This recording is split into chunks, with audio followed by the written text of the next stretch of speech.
Going to be working today a little bit on some forward fold flexibility. So we're going to start with some pike work, and we're going to end up working head to toe stretch. So pike work is honestly pretty straightforward. If you have a weight that you can bring down, you can kind of come up and down as a Jefferson curl, or as you get more tolerant, you can bounce on the bottom. It's going to really stress that hamstring at that length and range. Trying to make sure I keep my knees straight, but I feel like I'm bending slightly. A little tight today. It's okay. But as you get comfortable with that, you can start elevating the toes. The higher the elevation of the toe, the harder the stretch is. All right, so we're going to work.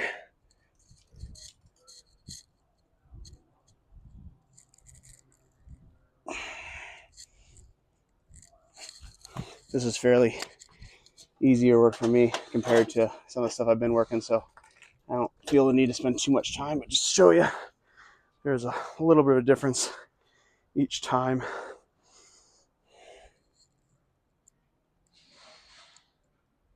And all we're really doing is stressing the capacity of the tissue. A lot of people want their flexibility work to be slow, relaxed. The reality is we'd have a lot more flexible people if we treat our stretching as strength work.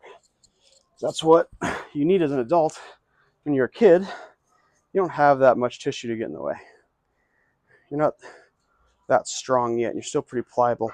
As an adult, and you likely have really bound tissue from modern lifestyle, and if you're working out, you have a lot of muscle mass to get through, so you need more force to open up the body.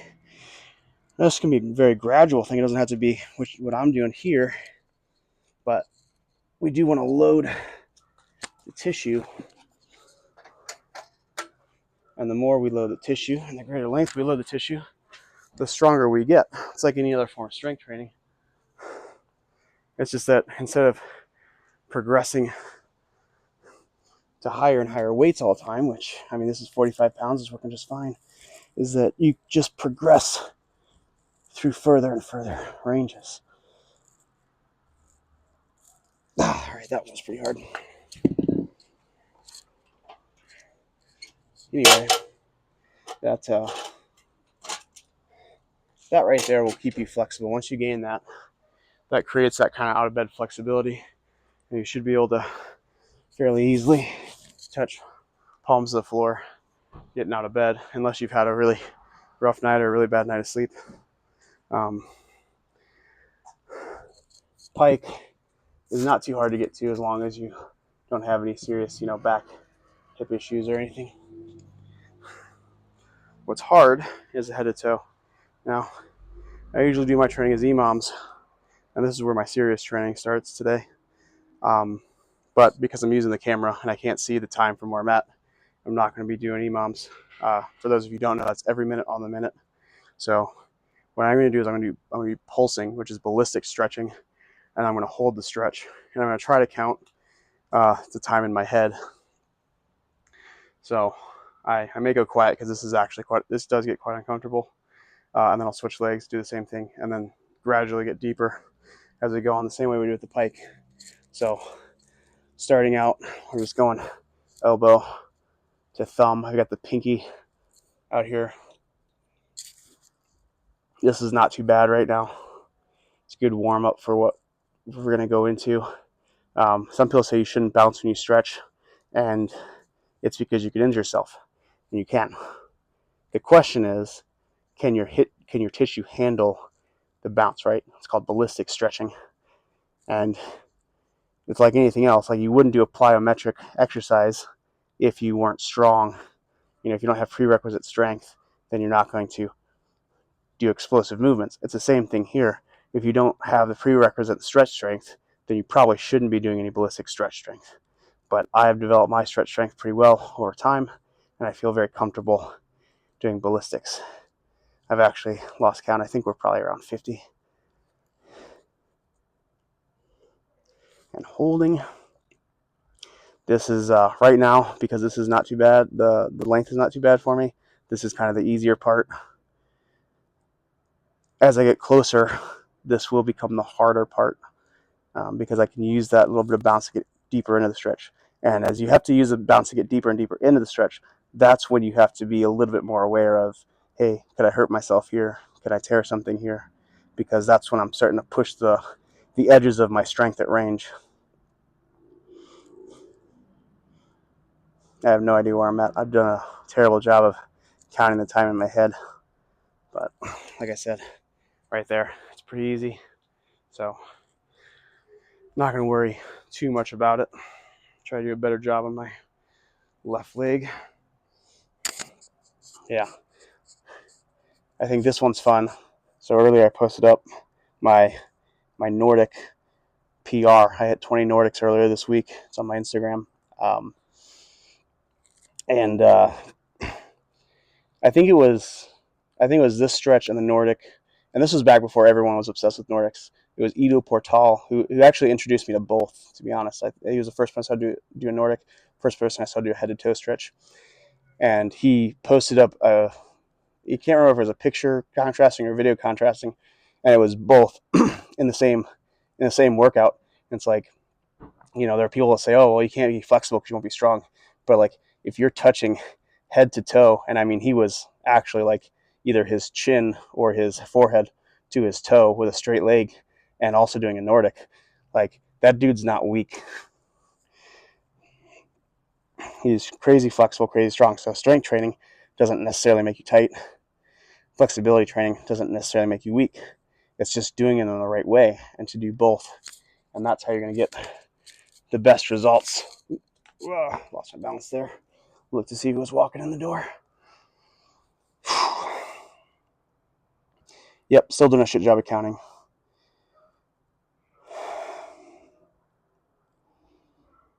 This leg is definitely a little bit tighter than my right.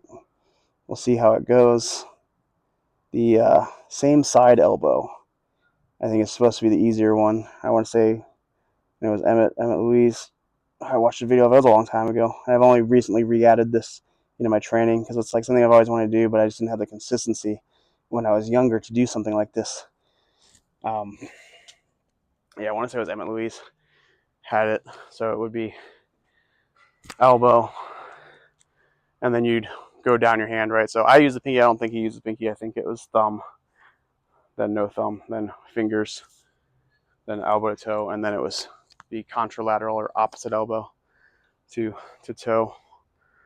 So I might be able to get my opposite arm to like my thumb or something if I really, really push for it, but I don't think I'm quite there yet.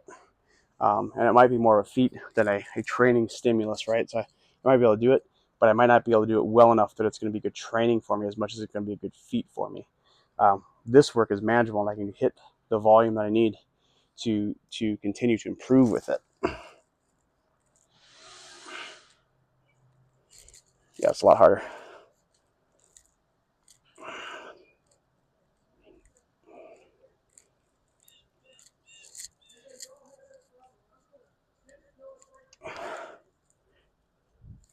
It is fun as you get into it. You start to really think about different details, right? So you may have noticed I elongated my spine a little bit more on this one than the last one as I started to get down into the stretch. And that's because I was like, oh, I have to reach. I have to reach, not just folding forward, but to reach forward as well to get to here. And I think that's a lot of the value in these other stretches is they do teach you so much more. It's like when you're bench pressing, if you're my bench press wasn't good until I was benching heavy enough, and then like that's what makes you lock in a lot is as you get closer and closer to your max weight, because you have to respect it more. This I have to respect more than the first variation. This I have to respect more than the pike work. So I just don't have the same amount of strength. Did a really bad job on my counting today. That's okay because, like I said, this week is a competition, so I'm not really focused super hard on having a regular training session. This is actually kind of a deload week for me, just because of that. And I compete tomorrow, so I don't want to get too crazy today.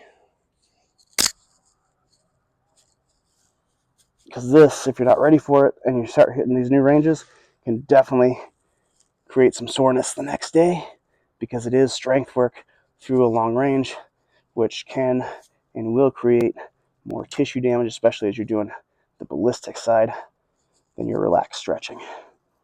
And that's what I do. I don't like relaxing in the stretches. I don't think it works that well for adults. Um, I think it works fairly well if you're already fairly flexible. But I don't think it gets people that are tight, and I don't think it gets people to high levels of flexibility very often, unless they started there when they were young. I didn't start there when I was young.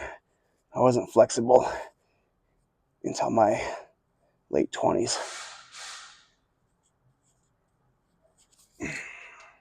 No, got my hold. Oh, it's so much worse to go from no bounce to a hold.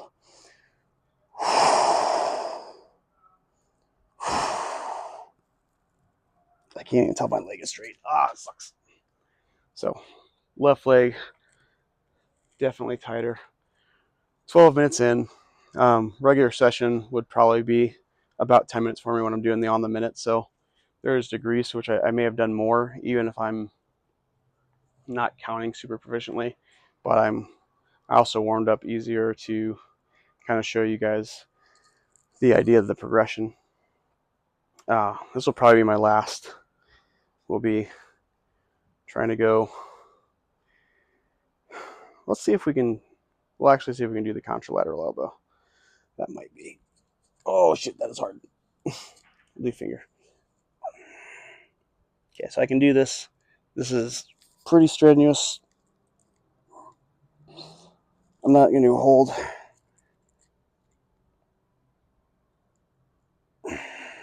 Just to get my body used to this.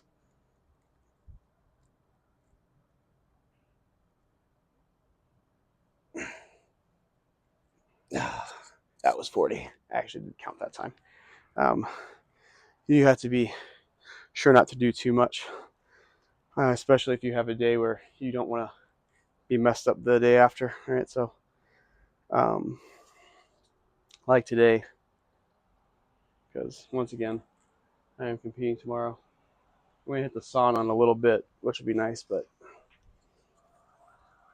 I definitely think that pushing it to 100 reps or so on this would be pretty difficult on my hamstring.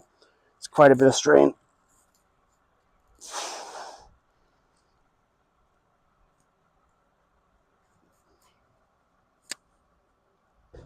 Once again, having to respect the range a lot more, having to extend that spine.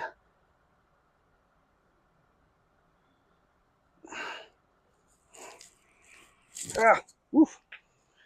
So that's, I guess, how close we are. Just two fists maybe. Oof, that's a lot. Um, but yeah, so that's a little bit of the flexibility work, particularly as I'm working on my head to toe journey. I was playing with it a lot at the beginning of the year, and I had a back.